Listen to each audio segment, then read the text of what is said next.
The rotors thumped in a steady rhythm above, the vibration running through the floor plates of the lead Blackhawk. The air inside carried the hot, metallic tang of aviation fuel, mingled with the faint scent of gun oil from the weapons resting in padded racks. In the narrow, seating bay, Falcon Team sat strapped in, their gear clinking faintly with each shift in the helicopter's pitch. Morning light spilled through the side windows in harsh stripes, cutting across the faces of men and women whose expressions had been hardened by years of work in places like this. Lieutenant Era Verne sat near the rear, her shoulders aligned with the cabin wall, knees square, posture composed. The tactical harness cut a clean line across her chest, the standard-issue sidearm holstered at her hip. The others carried heavier weapons, custom rifles, underslung grenade launchers, weapons that spoke of their trust in steel and fire over data and analysis. She didn't seem to mind the difference. Her hands rested lightly on a secured tablet, the glow of the satellite imagery map reflecting in her eyes. She studied the topography, noting every ridge and every gap in the terrain ahead. Master Sergeant Riker Soren, broad-shouldered and worn from 2 decades of operations, leaned forward to murmur to Captain Dmitri Kask. Even with their headsets active, he made no attempt to lower his voice. He questioned the wisdom of bringing an intelligence analyst on a Tier 1 mission, saying they moved faster without extra baggage. Kask, whose face seemed sculpted into permanent severity, gave no more than a tight shake of his head. Orders from above, nothing more. Specialist Leif Harrow, tall and thin with a sniper's stillness, smirked toward Sergeant Nyala Oryx, the team's other woman and a combat veteran in her own right.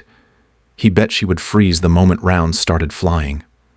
Nyala adjusted her vest straps, countering that Ara would probably need extraction before they reached the objective. Verne's gaze remained on her screen, offering no sign she heard them. When the loadmaster handed her a comms set, she checked frequencies and encryption keys without hesitation, fingers moving with practiced precision. The quiet efficiency caught Corporal Thaley Meridian's attention. Sliding into the seat beside her, he asked if it was her first deployment with Falcon Team. Yes, she replied evenly, accepting extra magazines for her sidearm with a polite nod. Across the cabin, Riker called for Meridian to stop socializing and double-check his medical kit. Kask's voice came over the team net, pointing to the northwestern approach on the map. Verne's eyes flicked between the terrain lines and the latest imagery, registering the sniper-friendly ridges that flanked that path. She spoke into the net with a calm suggestion to consider the eastern corridor for its cover and reduced exposure. For a moment, the cabin went quiet. Kask glanced at her, as if surprised she had spoken at all, then turned back to his tablet without acknowledging the input. Conversation resumed, her idea already dismissed. The vibration shifted as the helicopters banked toward the target. Through the side window, the compound came into view, a sprawling complex of weathered concrete in the shadow of the mountains. Verne's gaze lingered on the shape of the outer walls, the faintly worn tracks in the dust, and the scarring on the roof. For the briefest moment, her expression changed. A flicker of recognition almost too quick to catch, before settling back into stillness. The tablet's map rested in her lap, the ignored recommendation glowing faintly.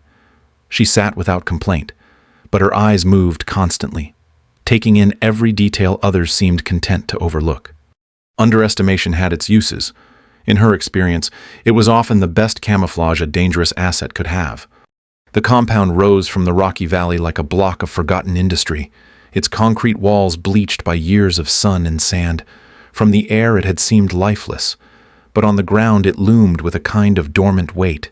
Faded signage clung to the walls, the Arabic letters ghosted by time, while rusted metal shutters hung crooked over empty window frames. Captain Dmitri Kask signaled the approach, his hand slicing downward as the team fanned out toward the main entrance. The morning air was sharp with the mingled scents of dust, fuel, and something faintly chemical that lingered beneath it. Lieutenant Ara Vern moved with the rest, her eyes scanning not just the obvious sightlines, but the small irregularities. The tracks in the dirt near the threshold were too fresh, scuff marks pressed into the powdery surface in patterns that spoke of recent movement. Inside, dim emergency lights flickered over a corridor whose cracked plaster walls still smelled faintly of antiseptic, as though the hospital's purpose clung to the air in defiance of abandonment. Her gaze caught a small device, mounted high in a corner, barely visible in shadow. It was sleek, its casing unmarred by dust, the kind of signal jammer she had last seen in far newer facilities. She spoke evenly over comms, advising Cask that there were likely multiple jammers installed, that this configuration was inconsistent with a cleared site. The response came without pause. Maintain position and rear security. Lieutenant, we have the objective covered. The dismissal landed without inflection, the tone as flat as the static in her earpiece. Riker and Nyala moved ahead with Harrow to secure the interior rooms, their footsteps muffled against debris-coated floors. The creak of gear straps and the soft scrape of boots against concrete marked the team's progress through the branching corridors. Vern remained near the back with Corporal Thally Meridian, whose focus was on keeping medical supplies ready for quick access. He noticed her shift, the subtle change in how she held herself. Shoulders dropped a fraction, stance widening, head turning just enough to track every shadow and doorway. It was the posture of someone waiting for the first move to be made, not someone along for the ride. They passed another vent and she saw a second jammer tucked just inside, wires vanishing into the ductwork. This one was angled to avoid casual detection, the installation clean enough to have been done by someone with professional skill. She noted its position, the way its matte surface reflected a sliver of emergency light, and filed it against her growing sense of wrongness. Reports had said this building was cold, its last occupants long gone. The building was telling her otherwise. Cask's voice came again, excitement breaking through his usual reserve. They had found a room with hard drives, documents, and racks of equipment, the kind of haul that could justify the mission in a single sweep. Vern kept her voice steady as she advised again that the jammers meant they were likely inside a trap. There was a pause. Then his clipped reminder about radio discipline before the channel closed. She let the silence settle and kept moving, her eyes cataloging angles of cover, exit points, and lines of fire. Every flicker of movement in the corner of her vision was measured and weighed. The dust under her boots muffled each step, but she moved lighter than the medic beside her, her balance shifting with an ease that came from muscle memory built far from desks and briefing rooms. In her experience, official reports could be rewritten to suit any conclusion. Floors did not lie, devices did not install themselves, and the smell of a place told truth's paper never could. The first crack of gunfire split the corridor's stillness, a sharp, concussive sound that seemed to come from everywhere at once. A second later, the entire building erupted, shouted commands in a language half the team didn't understand. The flat thud of suppressed rifles, the metallic echo of rounds chewing into concrete. Cask's voice hit her earpiece mid-order before dissolving into static as the signal jammers came alive. Lights flickered, shadows jerked and stretched across the walls. The calm they'd moved in on evaporated in seconds. Hidden panels in the walls snapped open, false partitions sliding aside to reveal armed men already in firing positions. Two came out low with short carbines, another from a doorway at their flank.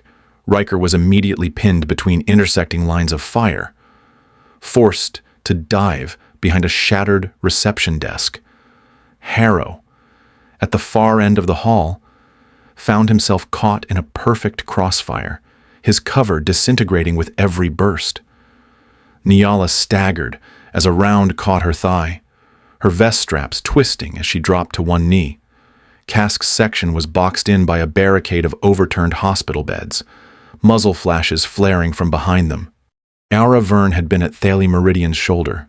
Then she wasn't. The medic turned to warn her to keep low and found empty space where she'd been. Somewhere ahead, a hostile dropped without a sound, a field knife buried under his jaw. Another fell before his weapon cleared its sling. His throat opened in a precise arc that spilled him sideways into the wall. Riker caught the blur of movement from the corner of his eye, a shadow flicking from one position to another faster than he could track. An enemy lining up on his exposed flank folded at the waist as something struck deep under the ribs.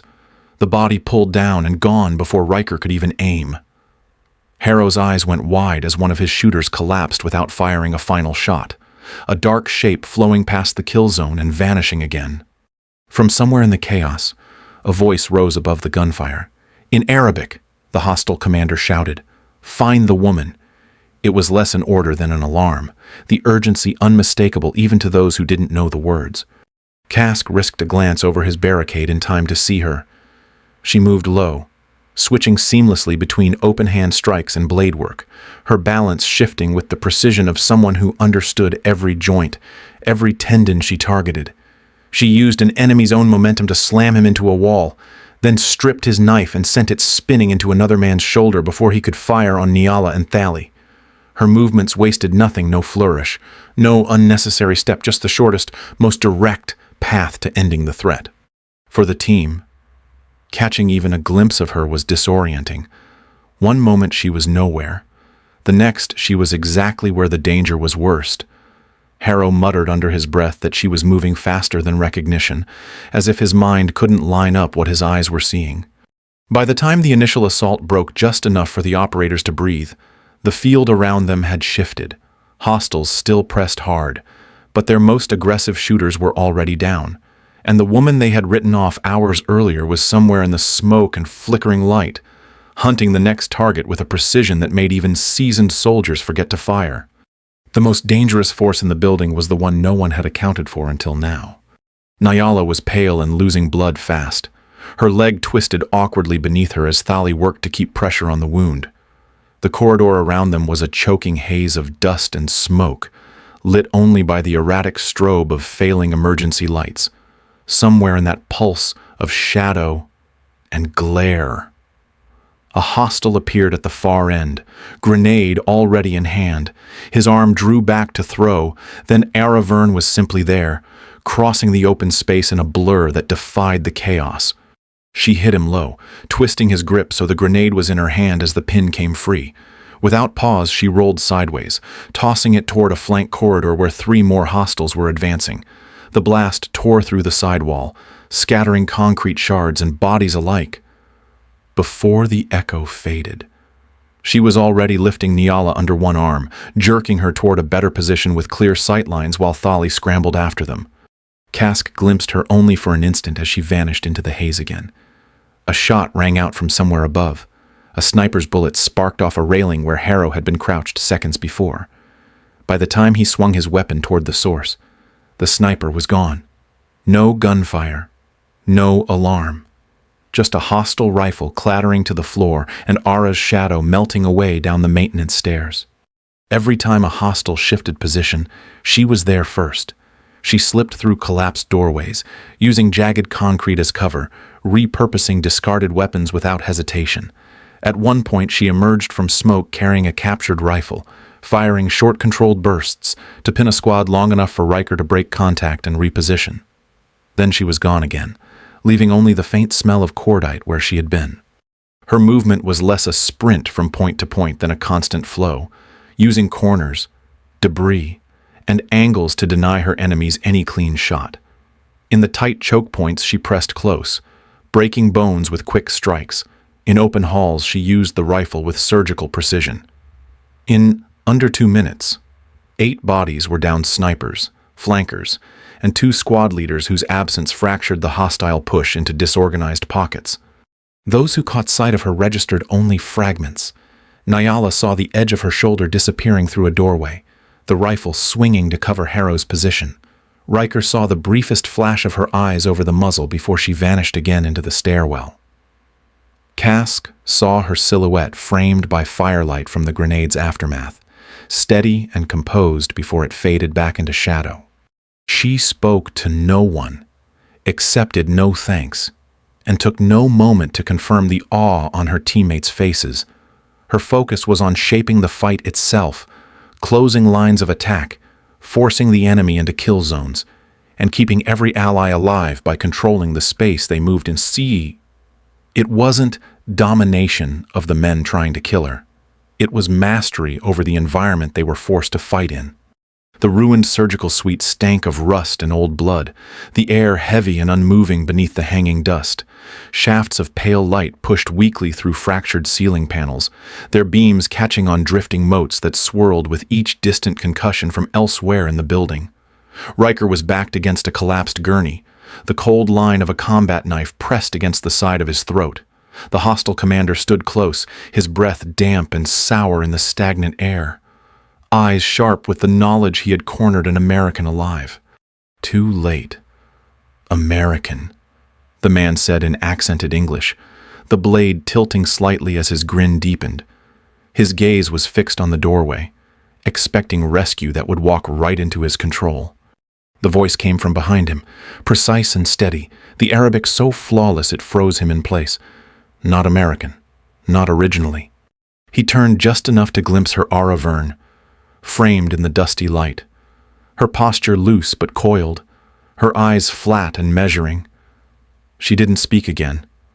Her weight shifted almost imperceptibly, the kind of movement that, to an untrained eye, would look like a breath. But Riker saw the adjustment in her balance.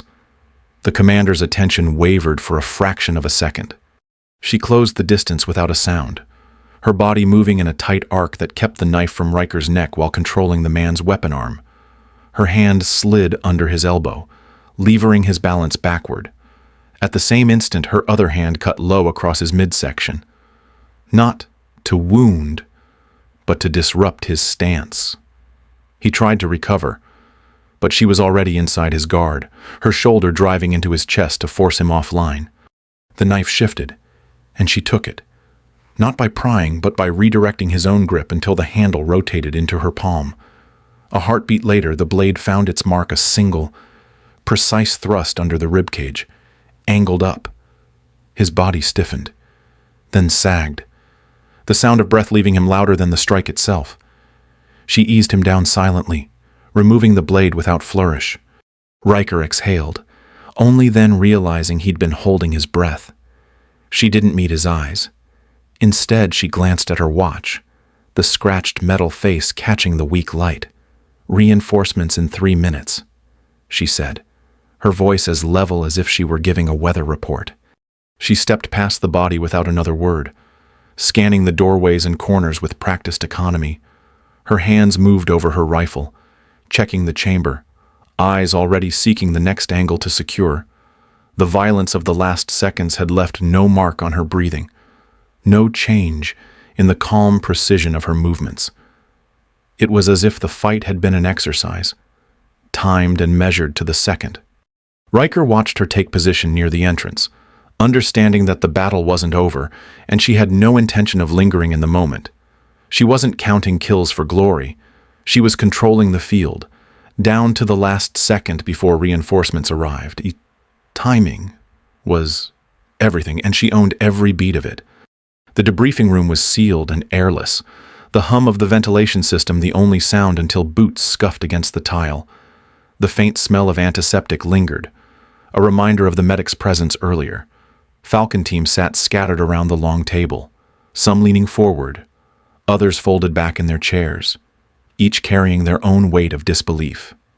Kask paced, the tension in his shoulders visible even in the slow, measured way he moved. Riker leaned against the wall, arms crossed, jaw tight. The door opened with a hiss, and Colonel Amber Vale stepped inside. Her entrance drew every gaze without a word. Tall, with dark hair streaked silver and pulled into a severe bun, her uniform immaculate. She carried herself as if the room had been waiting for her. She set a sealed mission file folder on the table, but didn't open it. "Captain Kask, Sergeant Soren remains seated. The rest of you are dismissed." Her voice was controlled, each syllable deliberate.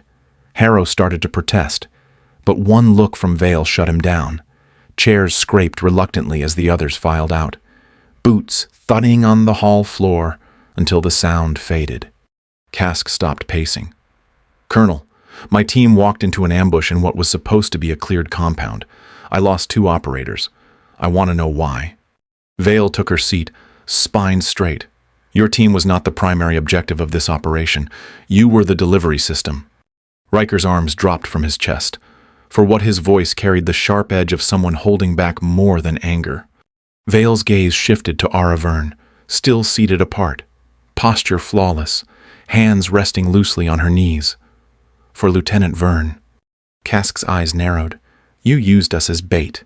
"Not bait," Vale replied evenly. "A cover. Lieutenant Verne is part of Program Chimera deep cover operatives trained and conditioned for insertion into hostile environments. She was embedded with your team to ensure your survival while pursuing a counterintelligence objective." The silence was thick enough to weigh down the air. Casca's voice was low, dangerous. "So my team's lives were a secondary concern." Vale didn't flinch. Her presence ensured you survived at all. She let the pause linger before adding, "The compound was a trap, but not for you. We had credible intelligence of a leak within our own command structure. The enemy cell needed to be drawn out." Riker's gaze went to Ara. "You knew we were walking into it." Vale answered for her. Protocol restricted her from compromising the operation. She did what she could within those constraints. Cask's jaw flexed. "You rationed the truth, and men died for it. That is the nature of this work." "Captain," Vale said, her tone neither apologetic nor boastful, simply final. She placed one hand on the sealed folder, tapping it once. "This file contains details you will never see. What you need to know is that Lieutenant Verne remains assigned to Falcon Team. That decision is non-negotiable." No one spoke. The hum of ventilation filled the space again, carrying the truth Vale had delivered like a weapon controlled, precise, and leaving no doubt that the rest was buried under layers they would never penetrate. The equipment room was lit by a single overhead strip, its white glare flattening every shadow across the rows of laid-out gear. Weapons rested in precise lines, magazines stacked beside them, the smell of oiled metal mixing with canvas straps and faint solvent. Outside, the base moved at its usual pre-mission rhythm, but in here it was quiet except for the muted clink of buckles and the dull scrape of a sharpening stone. Ara Verne sat at the central bench, turning a tactical knife in her hands, running her thumb along the edge with practiced care. Captain Dmitri Cask stepped inside, letting the door shut behind him with a soft thud. His boots carried him to the opposite side of the table, stopping just far enough to make the space between them deliberate. "They're not telling me everything about you," he said without preamble, "or about this mission. Give me one reason I should trust you with my team's lives again." She set the knife down carefully, aligning it parallel to the other tools, then met his gaze. "Because I requested to stay with Falcon Team." Her voice was quiet, precise.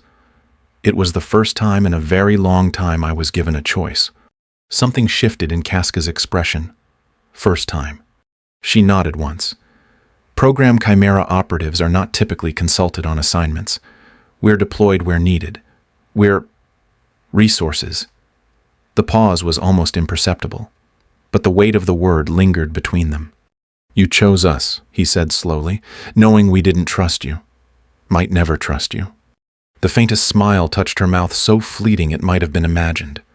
Operational familiarity increases mission efficiency. Cask studied her for a long moment, then reached down and picked up the knife she had been working on. He balanced it in his palm, feeling the weight, before setting it back exactly where she had placed it. "You saved our lives when you could have finished your mission without us." That means something. The rest of the team filtered through over the next days, each showing subtle changes in how they regarded her. Riker gave her a curt nod in passing, the acknowledgement of a fellow professional. Nyala shifted her gear to make space for Ara on the bench during prep. A quiet gesture without a word attached. Thali, the medic, spoke to her as if nothing had changed, offering updates on equipment checks and casualty protocols. Harrow kept his distance, suspicion still sharp in his eyes. But even he no longer spoke of her as dead weight. In the quiet between tasks, Ara adjusted her kit with mechanical precision, yet her posture seemed looser now, her focus less guarded. Kask watched her once, noting the way she lingered for half a second on the knife before sliding it into its sheath. She was still the same operative who had moved through the ambush like a phantom, still the same woman bound by layers of conditioning and secrecy. But here, surrounded by Falcon Team's gear and unspoken codes, she had chosen her battlefield, and for now, it was with them. The first light of dawn spread thin across the tarmac, turning the edges of the hangar and the rows of parked vehicles into muted silhouettes. The air carried the bite of cool desert morning, dust lifting in lazy spirals as the rotors of the Blackhawk began to spin up. Crew chiefs moved in practiced lines, their clipped hand signals lost beneath the deepening thrum that vibrated through the deck plates. Falcon Team formed up in loose sequence beside the helicopter. Captain Dmitry Kask moved to the front, reviewing last-minute details with a crew chief, his voice raised just enough to cut over the growing noise. Riker caught Ara Vern's eye as she approached, giving her a short nod. No words. Just the acknowledgement of a fellow operator who had seen her work and filed it away without sentiment. Nyala shifted in her seat near the open door, moving her kit aside so Ara could stow hers without forcing a rearrangement. Thaley offered a small smile as she passed, one hand steadying his helmet against the rotor wash. Only Harrow remained apart, leaning back in his harness, arms folded, eyes tracking her with open skepticism that needed no translation. Ara carried her weapon openly now, the full tactical loadout identical to the rest of the team's. She settled into position, checking her rifle's chamber and magazine with the same smooth precision she had used in the field. Her movements drew no comment. No one questioned her right to carry anymore, but the silence held its own weight. As the pilot signaled ready, the team braced against the initial lift. Ara turned slightly toward the scratched plexiglass window beside her seat.